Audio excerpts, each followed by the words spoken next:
Minsan po sa isang pahayagan ay nadala o naiulat ang dalawang mahalagang pangalan. Hindi ko lang kung matatandaan ninyo. Si Emilia Frenilla at yung isa naman ay si Alicia Ramos. Alam niyo ho na mabasa ko ang istorya tungkol dito at lalo na yung editorial tungkol sa dalawang babae dito ay naging kakaiba ang aking pakiramdam. Una, kay Emilia, talagang humanga ako kasabay po ng sambayanang Pilipino. Pero kayo din naman sa kabilang dako, may mga taong nainis, nagalit, namuhi sa babaeng si Alicia Ramos sapagkat siya po ang ambassador ng Pilipinas noong panahon yun sa Singapore. At ang issue na tinatalakay noon ay walang iba kundi ang issue ni Flor Contemplacion. Alam niyo po ang istorya tungkol sa isang utusang babae, kinakailangang sentensya ng kamatayan dahil ang siya ay pinagbintangan na may kagagawan ng kamatayan ng isang bata na alaga ng kanyang amo. Ngayon, bakit nagkaroon ng ganitong damdamin?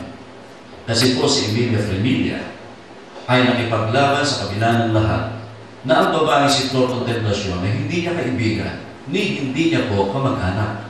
Pero kanyang ipinagtatanggol at ginagawa ng lahat ng paraan para siya ay mabigyan ng karapatang maabsuelto o kaya makonsidera yung sentensya ng kamatayan. Pero si Alicia Ramos, siya po mismo ang kintawan ng Pilipinas doon sa Malaysia.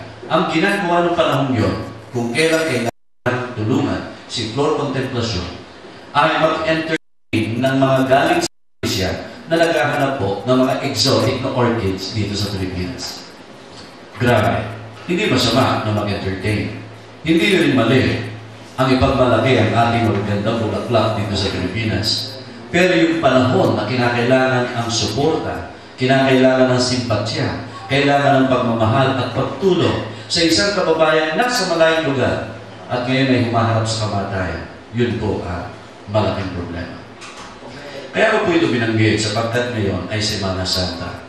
Hindi man tayo naniniwala na ito ang panahon kung kailan si Kristo ay talagang nagdusa hanggang mapako sa krus, ay nakikisa po tayo sa Espiritu na sangkakristyanuhan na ating kinikilala ang kabutihan ni Kristo sapagkat siya po yung taong nag-alay ng kanyang sarili para po sa ating kapakanan.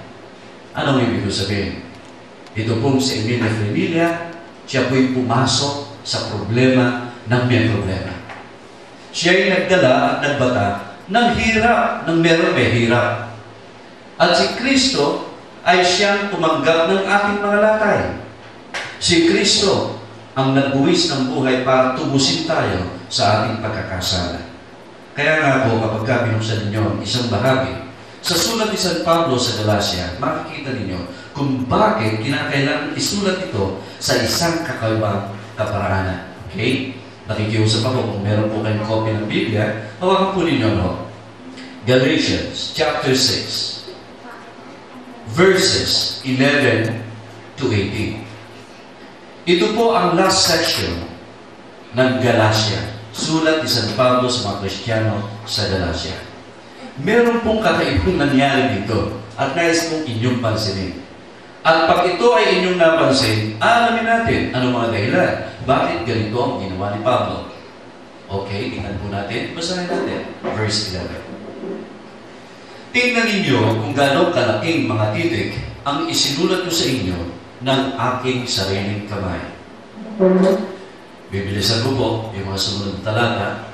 Yung lahat na may ibig magkaroon ng isang mabuting anyo sa laman ay siyang pumipilit sa inyo na mga tulig upang huwag lamang silang pagpusigin dahil sa krus ni Kristo, sapagkat yun nga nangatuli na ay hindi rin nagsisitupad ng kautusan, ngunit ibig nilang kayo'y ipatuloy upang sila'y magmapuri sa inyong laman. Ito ho, 14, napakalagaling talata. Datapwat malayo nawa sa akin ang pagmamapuri, maliban na sa krus ng ating Panginoong Jesucristo, na sa pamamagitan niya oy, ang sanlibutan ay napako sa krus sa galang akin, at ako ay sa sanlibutan. Sapagkat ang pagtutuloy walang anuman kahit man ang di pagtutuloy, kundi ang bagong dinalan. At ang lahat na magsisilakad ayon sa alituntuning ito, kapayapaan at kaawa-awa ang sumakanila at sa Israel ng Diyos. Verse 17, importante rin.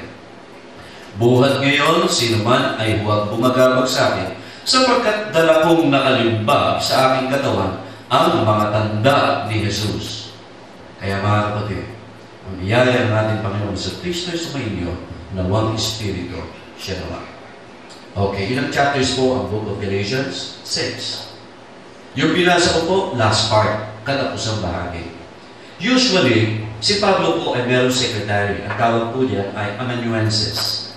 Ngayon, para patunayan na siya ang nagpasulat doon sa kalihim na yun, kinukuha po niya ang pluma at yung last sentence, nilalagay niya puro ng benediction. At usually, ang standard benediction niya ay, "May the grace of our Lord Jesus Christ be with you. Amen." Pero sa pagkakataon ito, napakahaba po ng kanyang idinagdag. At hindi lang mahaba yung pagtatapos ng Galatians, kundi bagkos nang ito'y hawakan niya ang pluma at isulat niya mga titik o mga letra. Napakalalaki ng mga letra, capital letters. Pag kayo po ay may hawak na cellphone, tumanggap kayo ng message, at ang mga letra yung malalaki. Nakakabulaga, hindi ba?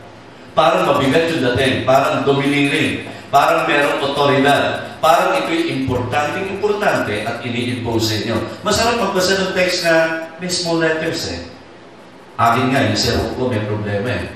Ayaw mag-combine yung big at saka small. Usually, puro small. Pero kung kinakailangan big para magkamali, nilalakayan ko capital letters.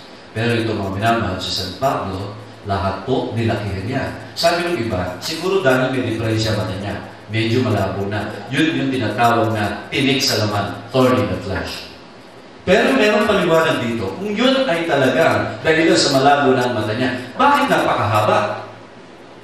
Pwede namang magtapos siya sa benediction, bakit niya hinabaran? Sa makatwid yung laman, importante. And actually, he was telling the readers of his epistle, you should not miss this, because this is very, very important. And it is about what? Conflict between Judaizers and some Christians who would not believe that they needed circumcision to become what? Sons of God. Kasi ang problema po nun, sumampalataya kay Kristo, pero para patunayan ikaw ay kabilang sa anak ng Diyos, kailangan tuloy ka physically kung ikaw lalaki. So yun po ang problema. Natatapos sa Pablo, tinanggap na si Kristo, pagkatapos sasabihin pa, para maging katanggap-tanggap ka sa Diyos, maging anak ka ng Diyos, kailangan may idadagdag. Ano yung dagdag? Circumcision. Sabi niya, hindi. Ang importante is what? Bagong nilalang. So ito'y tinutukoy na spiritual circumcision. Kabilang ka kay Abraham kapag ikaw ay tumanggap kay Kristo sa pamagitan ng pananampalataya. Wala yan sa physical.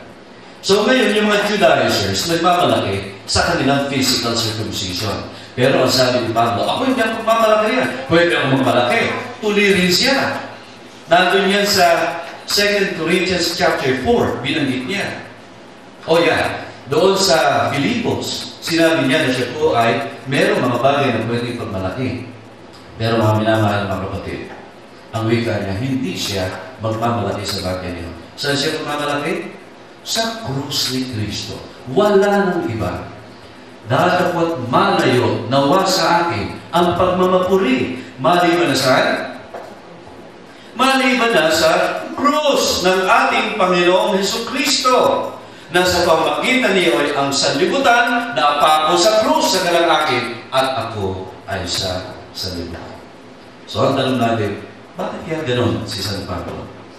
Bakit ganoon na lang ang pagtataas niya sa krus ni Kristo? Hindi sa kautusan, mahalaga ang kautusan. Mahalaga ang paggawa ng mabuti.